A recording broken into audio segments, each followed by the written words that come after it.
नमस्कार जी के अपडेट में आपका स्वागत है। मैं हूं साक्षी सभरवाल। आप देख रहे हैं खबर दिन भर, जिसमें हम देते हैं जानकारी जम्मू कश्मीर की छोटी बड़ी खबर की। तो आइए नजर डालते हैं खबर दिन भर पर।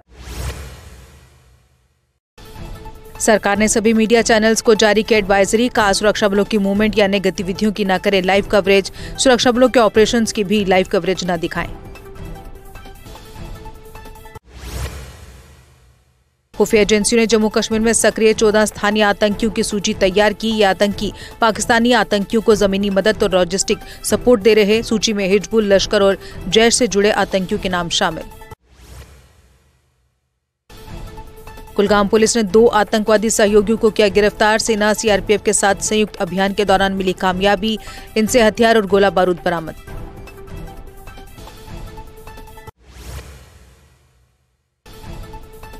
मुश्ताकाबाद माचिल में आतंकवादी ठिकाने का भंडाफोड़। हथियारों व गोला बारूद का बड़ा जखीरा हुआ बरामद। एसओजी ने विशेष ऑपरेशन में हासिल की सफलता।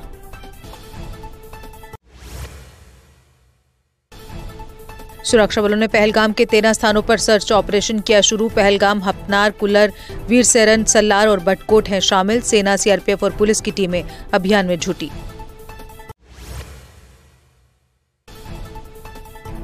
पाक सेना ने कश्मीर घाटी में एलओसी पर बिना उकसावे के की गोलीबारी। पाक गोलीबारी का सेना ने भी दिया करारा जवाब। गोलीबारी में किसी के घायल होने या हताहत होने की सूचना नहीं। जम्मू श्रीनगर नेशनल हाईवे मरम्मत के चलते सोमवार सुबह तक रहेगा बंद। नाशी नवयुग टनल के बीच यातायात रविवार सुबह 8 बजे से निलंबित। आज शाम 5 बजे के बाद दोनों तरफ से वाहन आवाजाही के लिए हो जाएंगे बंद। मुख्यमंत्री उमर अब्दुल्ला ने धर्मकुंड रामबन का किया दौरा। बादल फटने से 37 घरों व एक मंदिर को पहुंचा था बड़ा नुकसान। उन्होंने अधिकारियों के साथ मीटिंग कर लिया जायजा।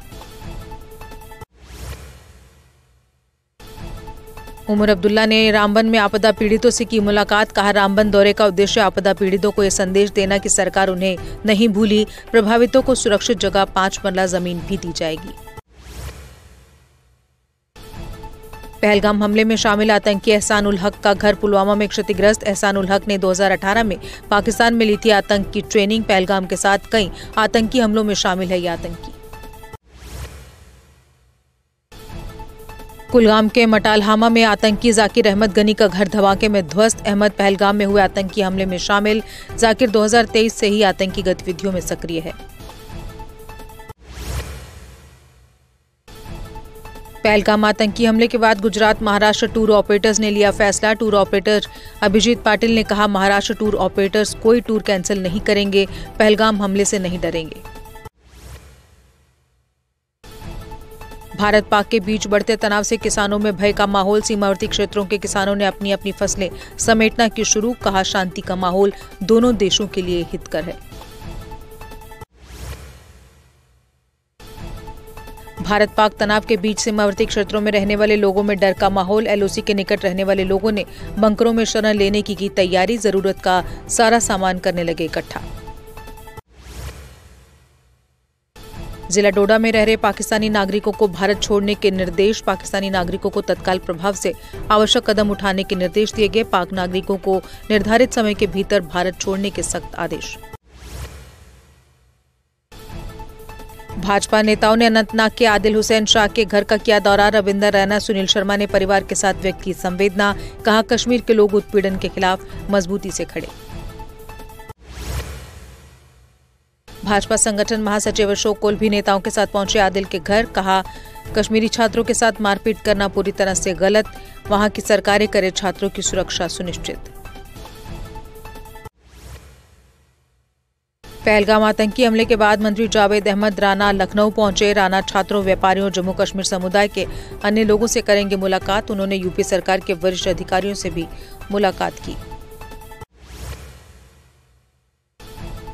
पहलगाम हमले के बाद सीमावर्ती इलाकों में दहशत का माहौल। गुरेज के लोगों ने शांति के लिए दुआ मांगी। दोनों देशों से शांति बनाए रखने की अपील की।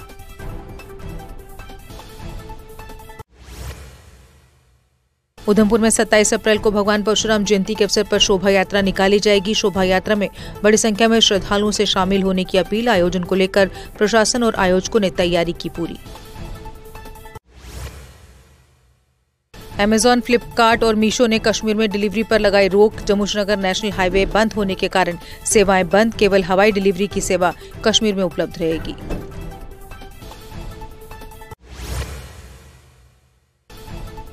जम्मू वासियों ने अधिकारियों से तीर्थयात्रियों की सुरक्षा सुनिश्चित करने की अपील। सुरक्षा कर्मियों की तैनाती, निगरानी और खुफिया जानकारी जुटाने सहित सुरक्षा व्यवस्था बढ़ाने की मांग कर रहे।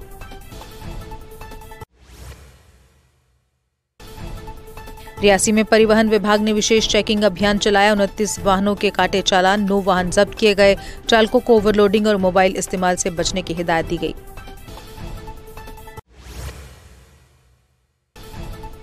बिलाल अहमद जरगर ने हंदवाड़ा ट्रेडर्स फेडरेशन चुनाव 2025 के लिए अपना घोषणा पत्र किया जारी। चुनाव चिन्ह पंखा के साथ जरगर ने व्यापारियों के हितों को मजबूत करने का संकल्प लिया। पुरमंडल में लोगों को नहीं मिली 2 महीने से पानी की सप्लाई। लोग कुएं का गंदा व मटमैला पानी पीने को मजबूर। कहा, ऐतिहासिक मंदिर में आने वाले श्रद्धालुओं को भी नहीं मिल रहा स्वच्छ पानी। शोपियां के केलर में राहे इंसानियत और आयुष विभाग ने निःशुल्क चिकित्सा शिविर लगाया। दूरदराज इलाकों के लोगों को मुफ्त दवाइयां वितरित की गई। स्थानीय निवासियों ने इस पहल की सराहना की।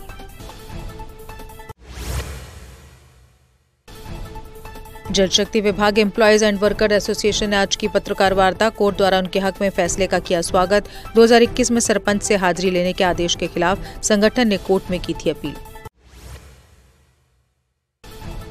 पुंछ पुलिस ने न्यू क्रिमिनल लॉ को लेकर जागरूकता कार्यक्रम किया शुरू। अरई पंचायत हवेली में लोगों के साथ बैठक कर दी जानकारी। बैठक में लोगों को पुलिस सहयोग और कानून व्यवस्था बनाए रखने की अपील की गई। सांबा पुलिस ने 3 अपराधियों को किया गिरफ्तार। इन तीनों से तेजधार हथियार बरामद किया गया। राजीव गिल, जान मस्सी और दवन मस्सी के खिलाफ मामला दर्ज।